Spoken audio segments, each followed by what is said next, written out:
Thank you very much. It's great to be in Riga again, the same day. My pleasure to be here once again and talk about a different topic, something I think is a little lighter.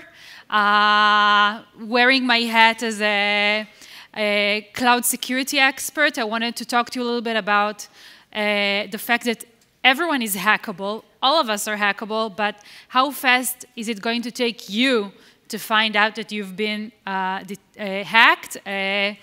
Spoiler, it's probably going to take you a little longer than it should have taken you.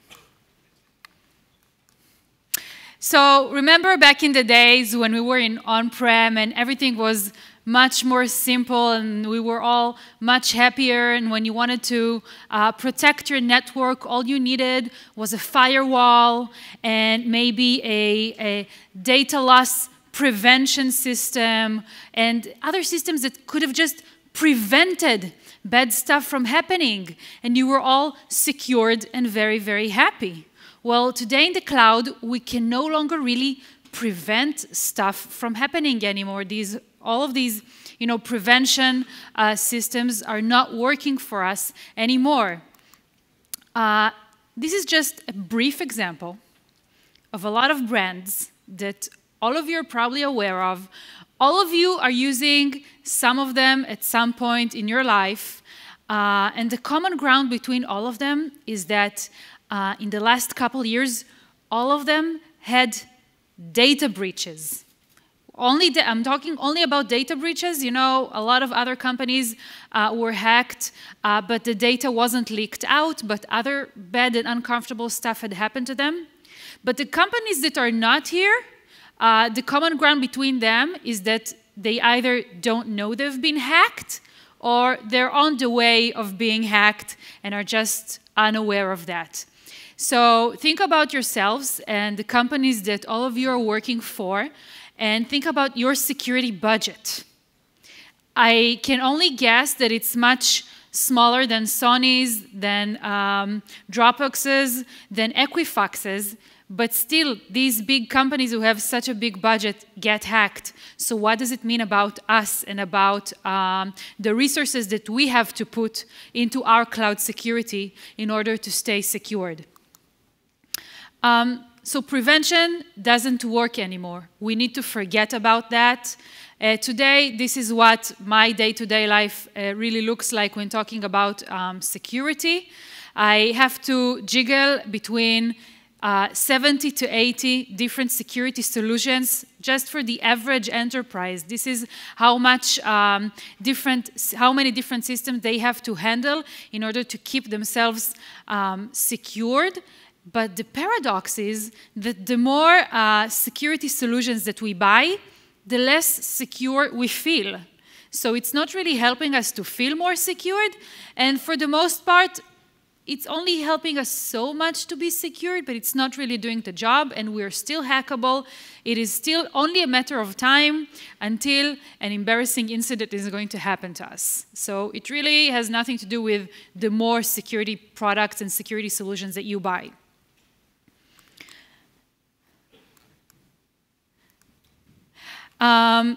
So moving on to the cloud. The cloud brought us a lot of comfort, a lot of easy processes. I can spin up new machines in a matter of seconds. I can have really, really large machines that in the past used to cost me a lot of money, and I would have to order, and it will take months until someone connected them to my data center. And today, with a couple of clicks, I have these really, really strong new machines.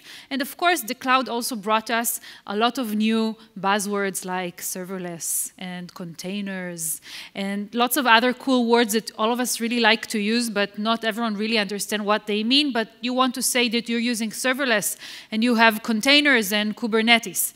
Of course. Now, I could say that the cloud created for us a new perimeter, but truth be told, I think that the cloud created for us a reality where we don't have a perimeter. This is the reality. You no longer know what exactly you need to defend and how to do it. There is no one product that is going to do cloud security and make us all sleep better at night, unlike the good old firewall that would disconnect between my environment and the internet, and everything that needs to go in and out will go through the firewall.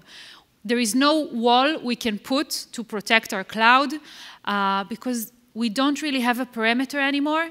So right now I'm just going to give you a few examples to the services and the challenges that the cloud is bringing to us and why we don't have a perimeter anymore. And then I will do a post-mortem about a real incident that happened about a month ago. So I saw before that not everyone in the audience are cloud users, which is okay. So I just need to set this basic definition so that all of us know we talk about the same terms. And this term is the shared responsibility model. This model was brought to us again by AWS in the days of the cloud, because if in the past our IT manager was God, he was the boss, everything you wanted you got from him, and he was also in charge of security. He was in charge to secure our data center, our rooms, our server rooms, and so on. So today, their job looks very much different. Today, they're no longer IT managers, they're DevOps engineers, and they're no longer responsible for the physical aspect of the cloud. They don't carry servers from room to room. They don't need to configure firewalls the way they used to do it before. They do have the security groups, which are a little different. But they get a server with the operating system that they choose to run by a click of a button. And they have different kind of powers today, because if in the past I needed my IT team to establish the network for me, today I have my own AWS account, the dev team has their own AWS account, and whenever they want a new environment or a new asset or to play around with a Lambda function, all they have to do is run it. So security was pushed from the IT people to the developers. But as you probably know, developers don't really care about security. They care about releasing new features as fast as possible, hopefully with as little bugs as possible. They don't care about security. So now we're in this really weird place where we need to care more about security, but the developers who actually spin up new assets don't understand and don't care about security, and this is the shared responsibility model. So, IAM, maybe you heard this term before, identity and access management. This is how the cloud enables us to give access to other people into our cloud account, to other resources within the cloud account, or to third parties that need access to our cloud account because they need to bring data to another app that we're using, or for any other reason that you defined in your architecture. But it lets people and machines get access from one point to another in your cloud account. So what happens is that sometimes developers, because they're in a hurry, they leave important data in their GitHub. For example, SSH keys. For example, other types of credentials. They just leave it there because it's easier for them. Or because if they're really, really smart and say, oh, in this version of the code, I left credentials, I will delete them.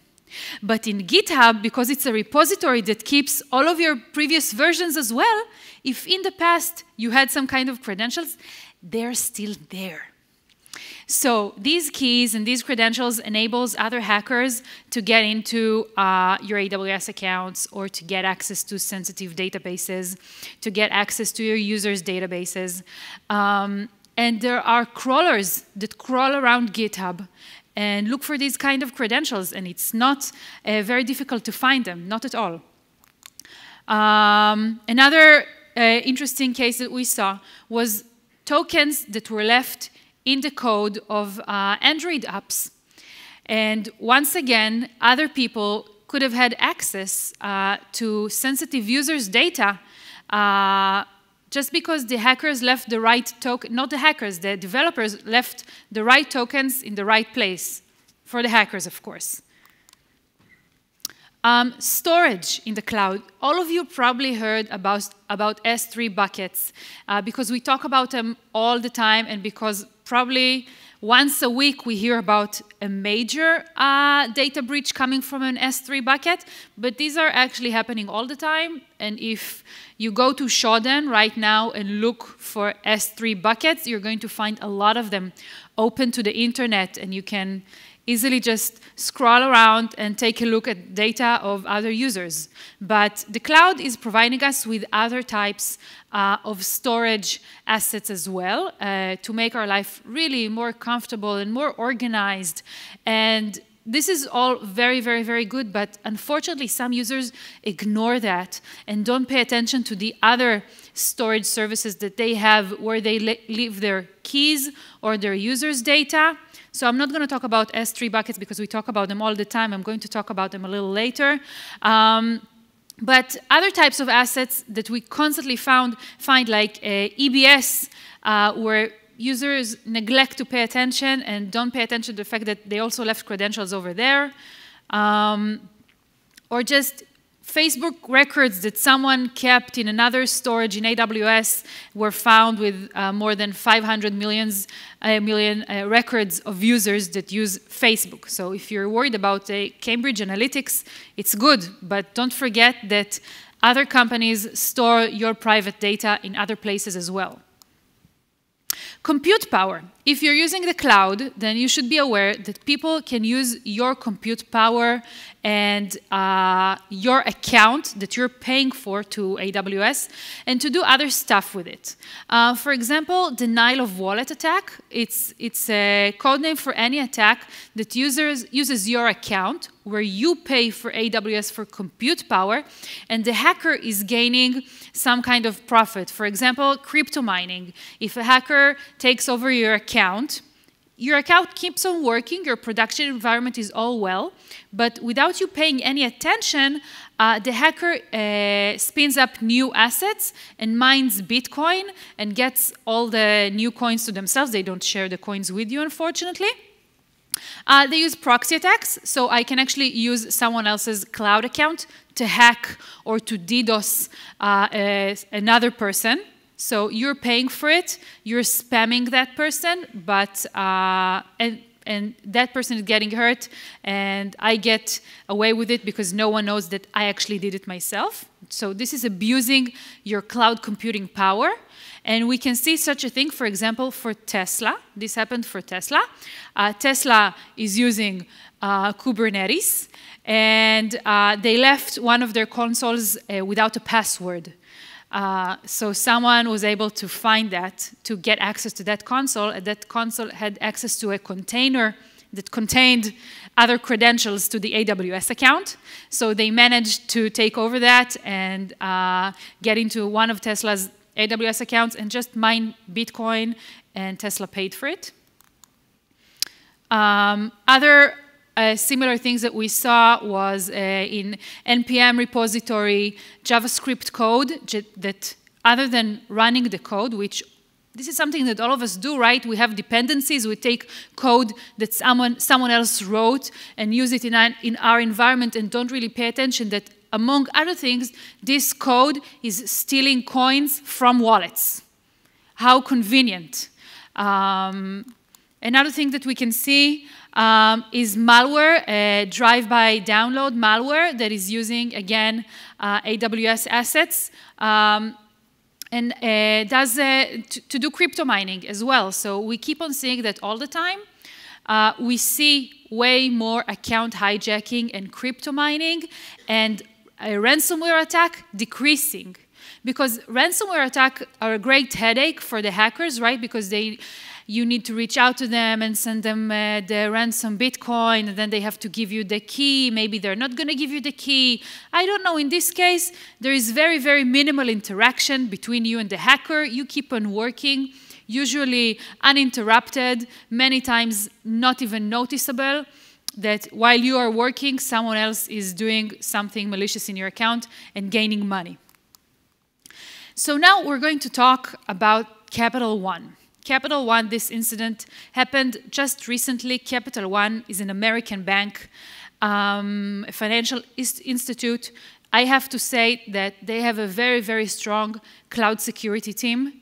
So I cannot say that this happened because of neglecting a security team that wasn't paying attention. They have a very, very strong team, but unfortunately, this happened even to them. So let's talk about the damage for a minute.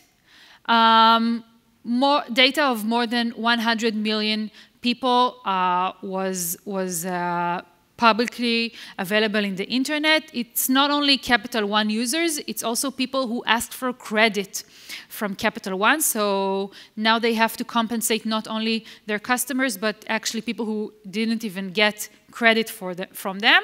In PII, personally identifiable information, we're talking about social security numbers, addresses, phone numbers, email addresses, and so on. So this is really very, very easy to steal someone's identity once you have all of these pieces of information. There were other victims in this incident, about 30 more. We know about another bank. We know about another car manufacturer. We know about another university. So a lot of other institutes were hurt in this incident as well. And the hacker did not settle with stealing the data. She also did some crypto mining too, just because she can. So let's go over how we understand this incident happened. I'm going to show some screenshots of a demo that my team created. This is not real screenshots from the incident. And if we will have time, I will also show a short video of a simulation that we created. This is not, again, it's not a real video from the hack. It's just a simulation that we created. So we understand that the hacker used some kind of scanner to find vulnerable web applications online that we're hosting in AWS. The hacker was a former AWS employee. This is why she had a lot of information about the AWS configurations and assets, so she exploited them almost elegantly. So the scanner found the vulnerable web applications, web assets. And then the hacker ran an SSRF attack. So it's server-side request forgery. There are many ways to implement such an attack, but the bottom line is that the hacker makes a back-end server make requests on their behalf. So they look legitimate, and that way you can actually bypass a lot of other security measurements because it looks legitimate. It's coming from a legitimate server. The request is legitimate, except for the fact that it wasn't really created by the server, but the hacker made the server make that request. So we saw a request, or we understood that a request was made to the metadata service. AWS has a metadata service that every asset has, where different actions are written in the metadata service. So if anyone generates keys or asks for keys and so on, everything is written in the metadata service. You are supposed to get access to it only from an internal IP address. So in this case, you can vaguely see a web server that we created, and we're making a request. The IP address that you can kind of see right now, this IP address is the IP address of the metadata service. So for any AWS asset that you spin up and you make a request to this IP address, it's an internal IP address of the metadata service of that asset. So we made a request for the metadata service, and we get a list of all the things the metadata service can tell us about. For example, the IAM, identity credentials, metrics, networks, and so on. So these are all things that we can request from the metadata service. So we ask to see IAM and then security credentials. And I see here a role that we named bedroll wide S3 access. So you can probably guess that this is a bedroll with access to S3, but someone else will just try around, see what roles do we have, and then try to make requests with them and see what they get back. So we found out that we have access to S3 bucket, and then we can ask for a token from the metadata service. And here you can actually see the request in security credentials. this is a token. What you see here, it's a real token. It has a TTL, but if the TTL is over, we will get a new token. So this is exactly what the token looks like. This is exactly what we're going to run in the console.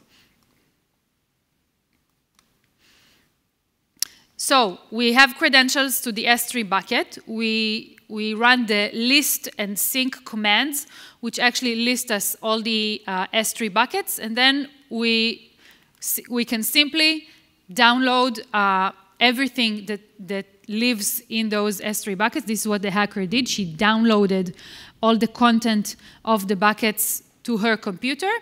And then we understand she also installed some miners, probably with these way too broad credentials that the S3 bucket had. Now, could this have been prevented? Probably yes, but how?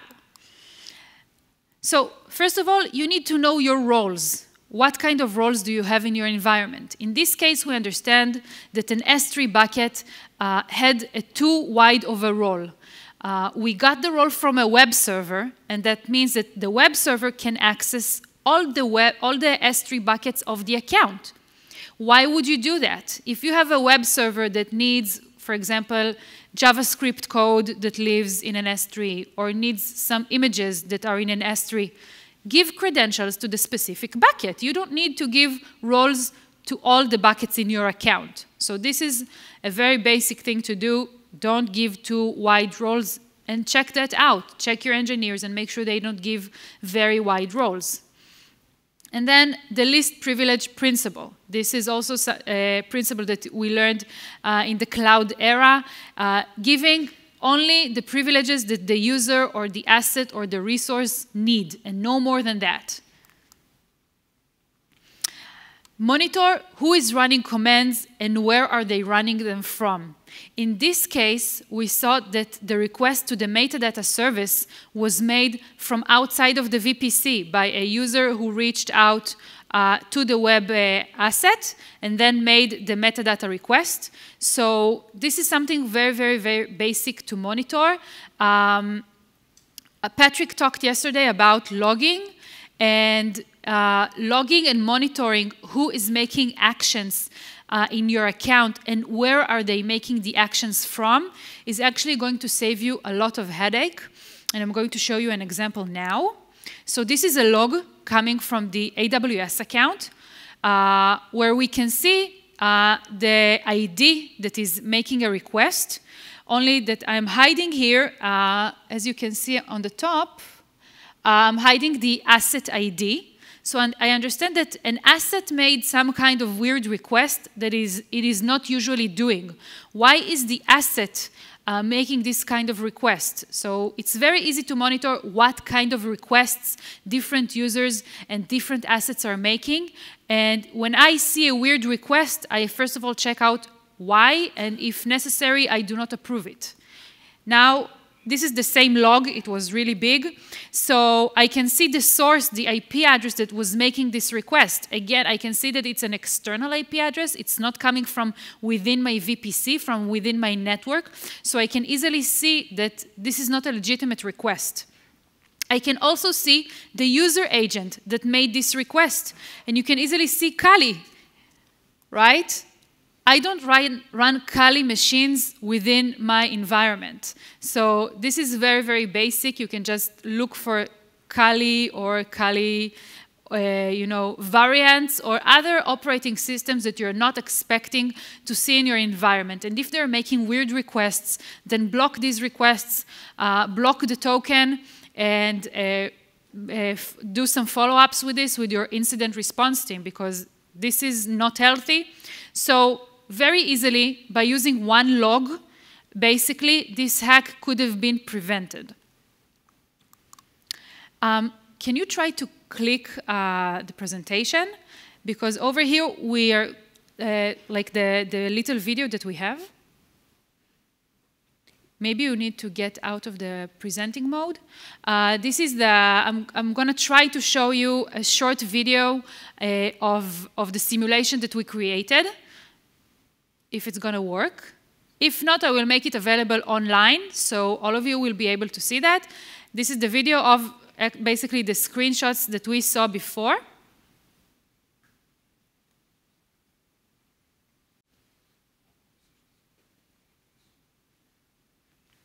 I will make it available online on my Twitter, so it's a good time to follow me. And I will put the video over there so you can see how easily we make a request to a server that, of course, we created, but we make a request. Maybe it's going to work. We make a request, we get the token, and I get into a Kali machine and just run the token over there, make a list of all the buckets, and download all the files that I want. Let's give it another couple of seconds if it's going to work, and if not, then you can watch it online later.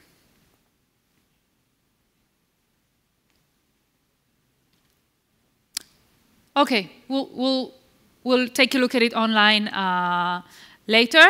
So basically, that's it. We talked about weird stuff that can happen in your cloud account and how easy it is to prevent at least some of them. Cloud is rather new, not very new, but it is new to some of us. So it's very important we understand the terms like what is the role and what are permissions and how to give them in a wise way. And also do the logging in a good way so that we can very easily detect unusual activities in our account and actually prevent very embarrassing events. So thank you very much. Thank you, Shira. A honeypot for you. I get another chocolate, yes. And I am abusing the opportunity to ask the first question. So, if I understand correctly, then basically there is no defense in depth in cloud. That you're one error away from a major disaster, right? Yeah, so there are ways to prevent that. First of all, and people talked about it a lot today, it's awareness. So awareness means that we're not talking about phishing and stuff like that. We're talking about educating our developers, who are the people with the power today when building a cloud infrastructure. We need to deliver them the message that bringing out features quickly is very important, but that we also care about the security, because the responsibility in the cloud is shifting towards the developers. So this is one thing. Another thing is, yes, there are cloud security products out there. They exist, and they're pretty good. I work for Checkpoint, so I was a part of a team called Dome9. Checkpoint has a fairly nice cloud offering. So there are some solutions for it, but the human factor is, the #1 problem and the #1 solution in security. We cannot get away with that. Thank you.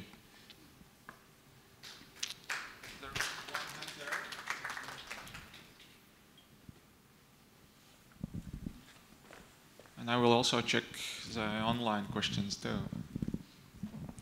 Thank you for a great talk. I have a question. If you are sure that in this event log that these assets should not be accessed from outside of your networks, so I think the better approach not to monitor them in event log, but preventing such access with whitelists or prevention measures.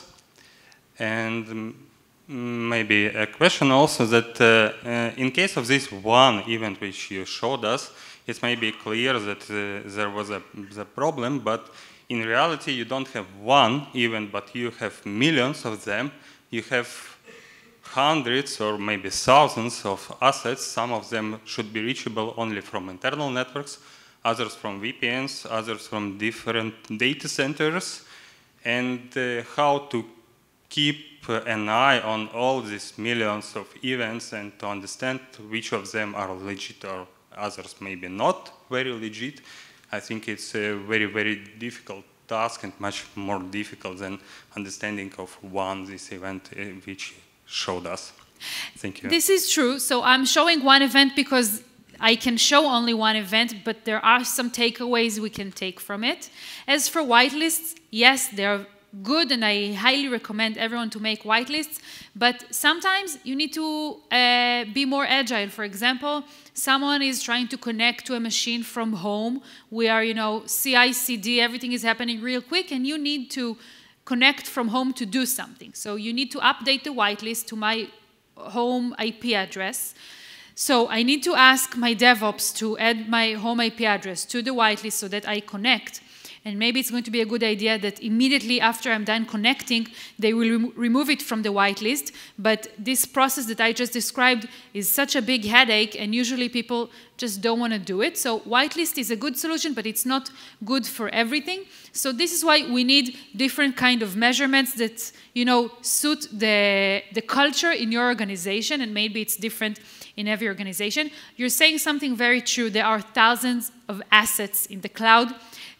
The basic thing, and I recommend for an organization to do, is first of all, get visibility on your assets. In the cloud, it's way more complicated because if every dev team has their own cloud account, so the CISO doesn't really know what is going on in his environment, and he cannot control, and he cannot make sure everyone is compliant to whichever protocol he wants to be compliant.